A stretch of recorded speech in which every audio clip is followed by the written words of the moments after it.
Hey everyone, Mr. Happy here, and welcome to my Final Fantasy review series. I have played so many Final Fantasy games so many times, and yet I don't really produce a lot of content for most of them on my channel. I'm rectifying that by going back and looking at the history of the various games, giving you a brief overview of their features and perhaps the changes from the previous games, and then a general opinion and review as well. So for our third video, let's move on up the list to Final Fantasy III. And yeah, I mean actual Final Fantasy III, not Final Fantasy III, which is actually Final Fantasy VI. We're going to talk about that whole bit at some point later. Anyway, Final Fantasy III is a game with, at least in my opinion, much less history and notoriety compared to the first two games, but it also shows a clear evolution in what the franchise would be going forward, making it a sort of nexus points for ideas and execution.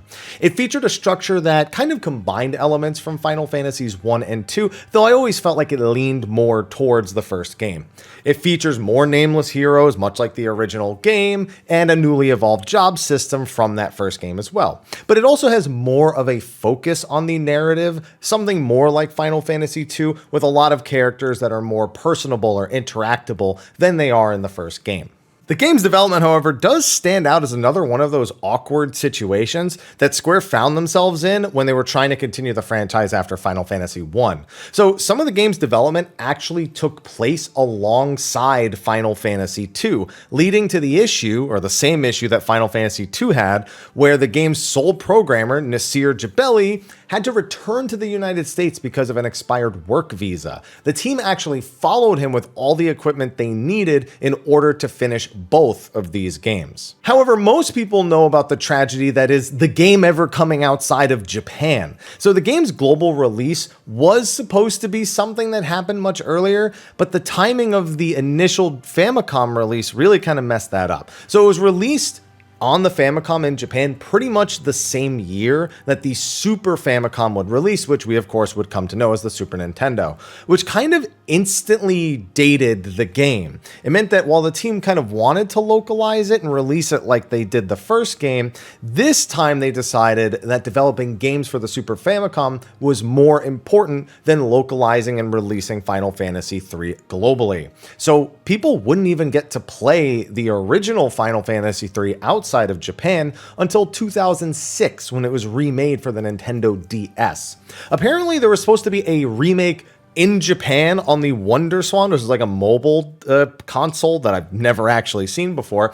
But apparently the game was too large to fit on the WonderSwan cartridges. In fact, it almost didn't even fit on the Famicom cartridges when they first made that. It's one of the largest games that was ever made for the Famicom. So they just couldn't do it. They just couldn't push the limits any further, and they had to can that too. But we wouldn't have seen that anyway, because that still would have been Japan only. So that means we had to wait till 2006. It's crazy to think that all of this happens in a matter of 3 years from the release of the first game. They were just really trying to go pedal to the metal. Now, as for the game itself, we've brushed up on some of the returning features and design choices by talking about, an evolved job system and more narrative-focused stuff, but there's other aspects of the previous games that return as well. So the game, still turn-based, no surprise there. But experience points and leveling are back after being absent in Final Fantasy II, which had all those proficiency systems with weapons and spells and HP and all that other stuff. Alongside that were a number of quality of life updates, particularly the removal of ineffective hits for physical attacks. That's when you go to hit a target that's already died and it doesn't automatically retarget. Starting in Final Fantasy III, physical attacks would do that. Oddly enough though, magic attacks still didn't, so sorry, mages. However, the innovations to the job system in particular are where I think this game makes its mark in Final Fantasy history, even though a more evolved job system came out globally before Final Fantasy III's even did.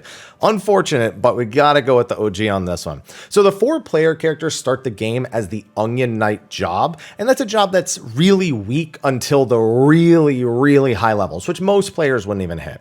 As you continue your adventure, you unlock jobs and can freely change between them whenever you want. Now, using a job frequently improves the proficiency with that particular job, a carryover from Final Fantasy II. You'd also earn capacity points from battle, and you'd have to actually use these to swap jobs. But you got so many of them, it wasn't really that much of a problem, unless you were just changing constantly. The more proficient you are in the jobs and the more similar those jobs are, the less capacity points it would take to swap from one job to the next. So it actually would behoove the player to stick with a job for a decent period of time, and then if they swap, to stick with the swapped job instead of just constantly doing like 1-2 fight swap, 1-2 fight swap. That was just not their intention. But it was a lot of freedom compared to the first game where you picked your job at the start and that was the end of it. Now, as for the jobs themselves, there's a lot more of them in Final Fantasy III, and different jobs offer a number of benefits, though less so in the original version of 3. We'll talk about that later. So some have access to specific magics, as you'd expect. You know, white mages have white magic, black mages have black magic, red mage returns as well, a little bit of both. However, with all the new jobs, they had different strengths, weaknesses, as well as all new types of attacks the franchise hadn't seen yet. Summoners and evokers make their debut here, able to summon powerful creatures to blast enemies away, or inflict status effects or provide buffs, all sorts of things. Then you have Paladin and Dark Knight, and these are physical fighters with some prowess in white and black magic, Paladin also being a bit more defensive and Dark Knight being a bit more offensive. And then you have things like Dragoon or Thief, which Thief is returning, however they now have their own exclusive actions. Dragoon has the jump action and Thief has the steal action. So now we have these bonus actions on top of just, attack, magic, item, run away.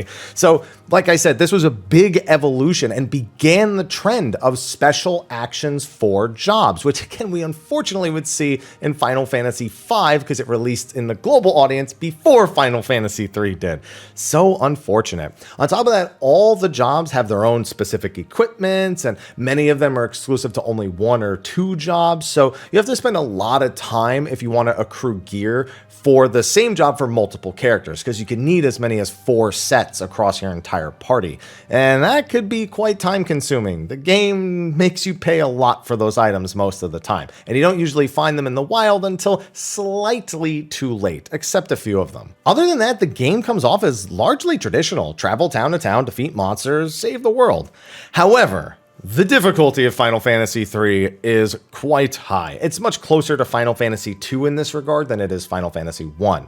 Monsters just swarm the player and vastly outnumber them with a high encounter rate, while bosses have attacks that can just AoE obliterate entire health bars with little to no counterplay. In fact, a lot of bosses are designed to be countered by specific jobs, which kind of forces you to change away from something you're comfortable with if you want to have an easy time. You can still be experimental and kind of do your own thing and make it through okay, but to have those bosses so specifically designed for these things kind of takes a little bit away from the freedom and sometimes feels like you're forced to earn all that extra equipment instead of just skipping all that grinding.